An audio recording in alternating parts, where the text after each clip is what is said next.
Now, two senators who traveled together to Ukraine in September spoke to President Zelensky about the withheld security assistance. It's Democrat Chris Murphy of Connecticut and Republican Ron Johnson of Wisconsin. Senator Johnson, I'm going to begin with you. You join us from, I know you're in your home there in Oshkosh. So, Senator, welcome back to Meet the Press. Let me just start with your reaction to what the president tweeted about Ambassador Yovanovitch on Friday. Good morning, Chuck. Well, you know, I thought it was kind of interesting when President Trump was leaving the White House going to Atlanta and people were talking about his behavior. He said, you know, my behavior is caused by you. You know, the constant torment, I mean, the investigation. So, you know, listen, I would prefer he not provide that type of tweet. But, you know, my concern, and let me start out with something else here, Chuck, because I don't want to argue every point. Something we agree on.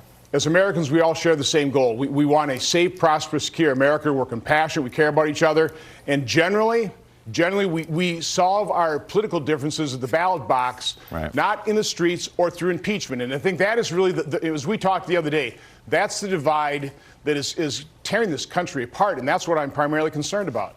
I want to get into a little bit of the specifics. So I want to get you to react to something that the ambassador said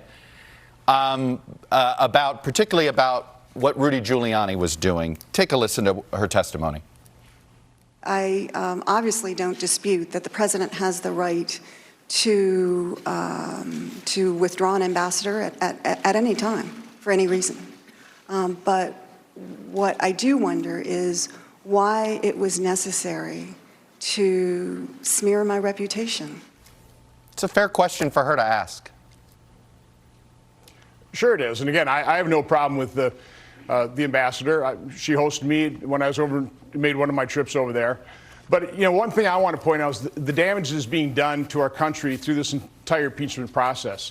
You know, it's going to be very difficult for future presidents to have a kind of conversation with the world leader, because now we've set the precedent of leaking transcripts. It's going to, you know, the weakening of executive privilege is not good. And by the way, those individuals that leaked this, you know, if their interest was a stronger relationship with Ukraine, they didn't accomplish this. Having this all come out into public has weakened that relationship, has exposed things that didn't need to be exposed. You know, when I was in Ukraine with Senator Murphy, one of the points I was trying to make is, as we left that meeting, let's try and minimize this. Let's talk about this as a timing difference in terms of funding. Senator Murphy's on the Appropriations Committee. We will restore the funding. I came back and I talked to Senator Durbin. He offered an amendment. That same day, the funding was released. So this would have been far better off if we would have just taken care of this behind the scenes. We have two branches of government. Okay. Most people wanted to support Ukraine. We were trying to convince President Trump. And so the whole, I mean, again, I listened to the Washington Post article lionizing this whistleblower. Listen, if the whistleblower's goal is to improve our relationship with Ukraine, he utterly failed. And again, if they consider that's part of, go ahead. Let me pick up on what you said there about all this going public, because you actually raised an interesting question about this. Why was the president so insistent that President Zelensky had to be public about announcing an investigation? And I ask that because, you know, one of the foundations of due process in this country is actually not to publicly announce who you're investigating, because you may be investigating somebody who's innocent. And yet the president wanted Ukraine to violate one of our great protections in the rule of law and publicly announce an investigation regardless of whether there's guilt or not. Why did he want to go public? I'm not sure that's the case. I certainly understand that President Trump wanted to find out what was happening in 2016 and what, you know, how did this false narrative about Russian collusion with his campaign occur. That I know, because that's from my firsthand testimony. What I also know is when I sprung that on President Trump in my August 31st phone call, he completely denied there's any kind of arrangement that Ukraine had to do something before he'd release that funding. And this is what has not been reported from that phone call.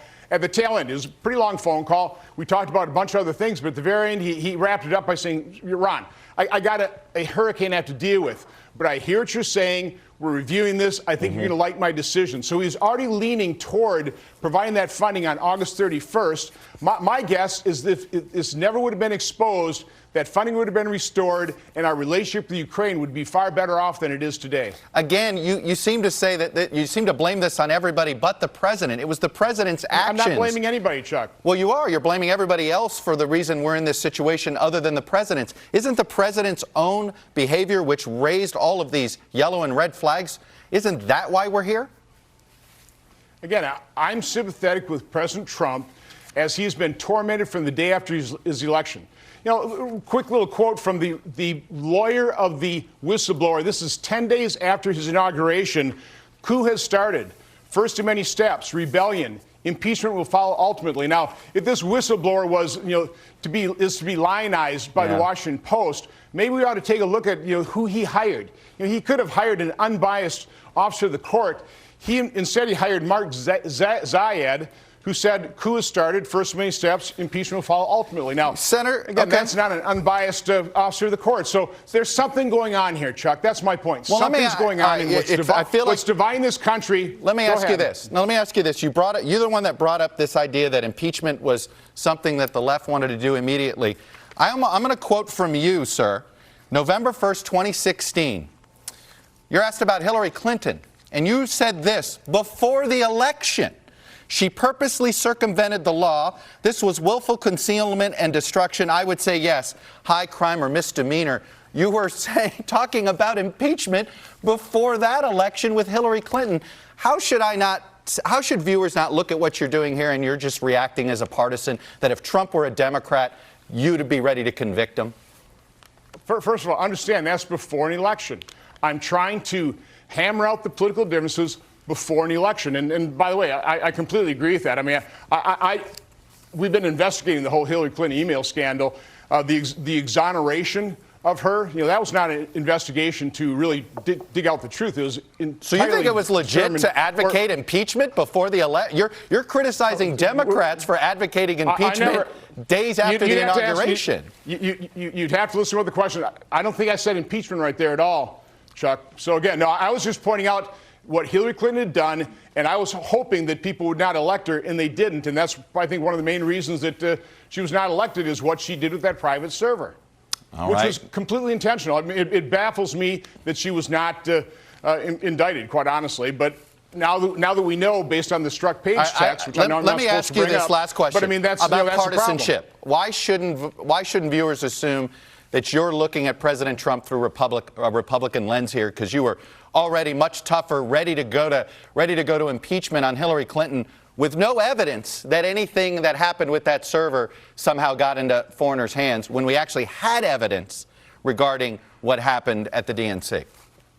So I guess what I suggest, Chuck, is I got a letter last night from Representative Jordan and Nunes asking for basically my telling of events. I'll be working on that today. So I will lay out what I know in terms of this. And so are you going to testify? To a certain extent, some of my perspective. Now, they're not going to call me, because certainly Adam and Schiff wouldn't want to be called by the Senate. There's going to be a separation there, but I think I will reply to that, and I'll supply my telling of events, which is difficult to do in 8 or 10 minutes on a show like Fair this. enough. But Chuck, going back to, we are a divided nation. I am highly concerned about that. I know you are as well. We need to start understanding the other person's perspective, and that's what's not happening right now. Senator Johnson, Republican from Wisconsin, thank you for coming on and sharing your views, sir. I appreciate it. Have a good day. You got it. Joining me now is the Democratic partner of Ron Johnson there when it came to trying to get aid for Ukraine, Chris Murphy of Connecticut.